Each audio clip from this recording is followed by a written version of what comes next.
మేము మాట్లాడవచ్చు అంటే ఇంకా కంప్లీట్ అవ్వకుండా చెప్తే మళ్ళీ మీ వరకు మీరు ఏం చెప్పారని చెప్తారు.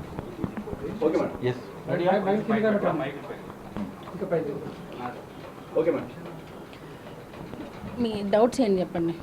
మేము ఫస్ట్ రోజు నుంచి ఒకటే మొత్తుకుంటున్నాం. మేము మా అసోసియేషన్లో మా డాన్సర్స్కి రావాల్సిన పేమెంట్స్ ప్రొడ్యూసర్స్ మాకు ఇస్తున్నా సరే కొంతమంది ఇన్ఛార్జీలు కమిషన్ రూపంలో తినేస్తున్నారు. సో వాటి మీదనే మా పోరాటం. కానీ దాన్ని వేరే వేరే టాపిక్స్ మీద డైవర్ట్ చేసి అనవసరంగా లేనిపోని వాటి మీద ఫోకస్ చేస్తున్నారు తప్ప ఉన్న విషయం ఏంటనేది బయటికి రావట్లా. సో ఇప్పుడు జరిగింది కూడా అదే, దాని గురించే మీటింగ్. మేము వచ్చాము, మా వివరణ అంతా ఇచ్చాము, ఏం ఫ్రాడ్ జరుగుతుంది, ఎలా జరుగుతుంది అనేది మేము మొత్తం వివరించాము. వాళ్ళ కింద మాట్లాడుతున్నారు, మాట్లాడి వాళ్ళొక ఫైనల్ డెసిషన్ చెప్తారు. సో దాన్ని బట్టి మేమేం డెసిషన్ తీసుకోవాలనేది మా సభ్యులతో మేము మాట్లాడి డెసిషన్ తీసుకుంటాం. ఇదే మేడం, మొన్న జరిగిన మీటింగ్లో సాష్టాంగ నమస్కారం చేశారు, రాజీనామా చేసేస్తున్నారని చెప్పి ఒక వార్త వచ్చింది. దాని గురించి ఏమంటారు? ఇప్పుడు అఫీషియల్గా ఏదైనా ఇస్తేనే కదండి అవుతుంది. ఇప్పుడు మనిషి నేను చచ్చిపోతున్నాను అని అంటే నమ్ముతారా? చచ్చిపోయిన తర్వాత నమ్ముతారా? ఒక చిన్న లాజిక్. ఇప్పుడు అంటారు ఏది, ఒకవేళ తప్పు చేసిన వాళ్ళతో పని చేయాల్సి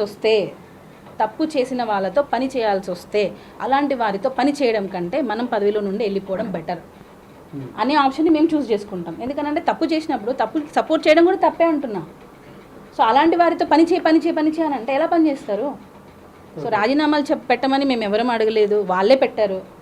వన్స్ రాజీనామా పెట్టిందంటే ఆ పోస్ట్ ఖాళీ, వాటికి ఎలక్షన్స్కి వెళ్ళిపోవాలి. మీరు అఫీషియల్ గా అన్నారు కదా, అఫీషియల్ గా చేస్తే ఏమన్నా అఫీషియల్ గా ఇప్పుడు 10 మంది కూడా అఫీషియల్ గా డాన్స్ మాస్టర్స్ అసోసియేషన్ కి రాజీనామాలు ఇవ్వలేదు. వాళ్ళు డైరెక్ట్ గా ఫెడరేషన్ కి ఇచ్చాము. ఫెడరేషన్ మళ్ళీ దాన్ని బ్యాక్ చేసి తీసేసుకోమని ఇచ్చిందా? మీకు ఏమైనా బ్యాక్ తీసుకున్నట్టు వాళ్ళు మాట్లాడినవి నన్ను అడగకండి. ఏదైనా ప్రూఫ్ చూడండి. మీకు ఇవ్వలేదు కదా వాళ్ళు కూడా. ఫెడరేషన్ గతంలో కూడా ఇలాగనే వేరే బాడీలో ఉన్న వాళ్ళు ఇదే ఫెడరేషన్ కి రాజీనామాలు ఇచ్చారు. అప్పుడు ఏం చెప్పారు? మీ అసోసియేషన్లో ఇవ్వండి అని చెప్పారు. మరి ఇప్పుడు మాత్రం రాజీనామాలు తీసుకొని ఎందుకు మీటింగ్స్ పెడుతున్నారు? మీ అసోసియేషన్లో వీళ్ళు ఇవ్వలేదు అంటున్నారు. నేను మీకు అదే అడుగుతున్న క్వశ్చన్. గత బాడీ రాజీనామాలు చేశారు, ఇదే 10 మంది రాజీనామాలు చేశారు. మరి అదే 10 మందిని ఫెడరేషన్లో ఇచ్చినప్పుడు ఇది మీ సమస్య, మీరే పరిష్కరించుకోండి అని మా అసోసియేషన్కి పంపించేశారు. ఇప్పుడు మాత్రం రాజీనామాలు చేసినా కూడా మాకు పంపించకుండా వాళ్ళే డీల్ చేస్తున్నారు. అంటే దీని వెనక ఏంటి అంటున్నా? మాకు పంపించాలి కదా, మా అసోసియేషన్ మీరే అంటున్నారు కదా, మాకు పంపించాలి కదా. ఇప్పుడు ఎన్నికలు జరగాలంటే ఫెడరేషన్ అనుమతి లేకుండా ఎన్నికలు జరగకూడదు అని ఎక్కడ లేదు సార్. ఇప్పుడు ఇక్కడ చూడండి, నాకు కరెక్ట్ టైంకి మా పేపర్స్ కూడా వచ్చాయి.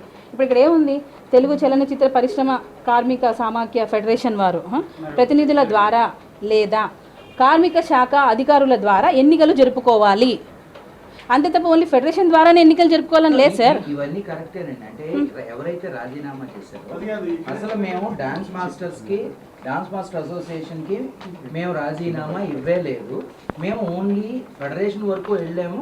ఫెడరేషన్ ఎందుకు మీరు రాజీనామా చేయడం అనేటువంటిది అనడంతో మా రాజీనామా వెనక్కి తీసేస్తున్నాం. మేము అసలు అసోసియేషన్ లో రాజీనామా చేయలేదు అని అంటున్నారు. ఇప్పుడు మేము మా అసోసియేషన్లో ఒక ఫ్రాడ్ జరిగింది సార్.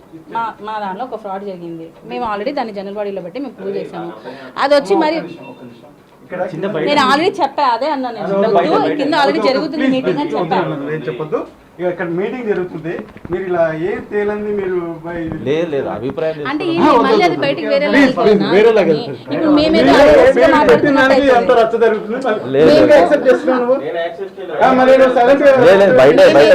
వీళ్ళకి అగెనిస్ట్ గా మాట్లాడుతున్నాం.